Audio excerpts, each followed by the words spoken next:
Hello everyone. ఈరోజు మనం మా ఏడుకొండల వాడికి ఎంతో ఇష్టమైన తిరుపతి లడ్డు తయారు చేసే విధానం చూద్దాం. ముందుగా ఒక బౌల్ తీసుకుని అందులో 2 స్పూన్లు పంచదార, 2 స్పూన్లు బియ్యం పిండి, 2 స్పూన్లు ఆవు పాలు వేసి మెత్తగా కలుపుకుని దానిలో 1 కప్పు శనగపిండి, 1 కప్పు ఆవు పాలు వేసి మెత్తని పేస్ట్లా కలపాలి. స్టవ్ వెలిగించి నెయ్యి వేసి జీడిపప్పు, కిస్మిస్ వేపి పక్కన పెట్టాలి. తర్వాత మిగిలిన నెయ్యి వేసి కాగాక శనగపిండి పేస్ట్ని బూందీలా వేసుకుని సన్నని మంటపై వేపి పక్కన పెట్టుకోవాలి. దీనిని ఒకసారి మిక్సీలో బరకగా పట్టాలి. తర్వాత ఇంకో పాన్ పెట్టి అందులో 1 కప్పు పంచదార, అరకప్పు వాటర్ వేసి లేత పాకం వచ్చాక ఆ బూందీ మిశ్రమాన్ని కలపాలి.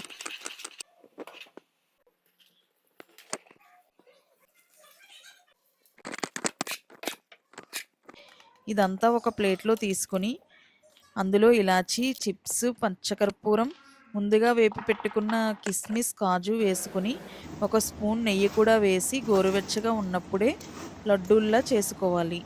అంతే, తిరుపతి లడ్డూలు ready. Thank you everyone. Please like and subscribe our channel.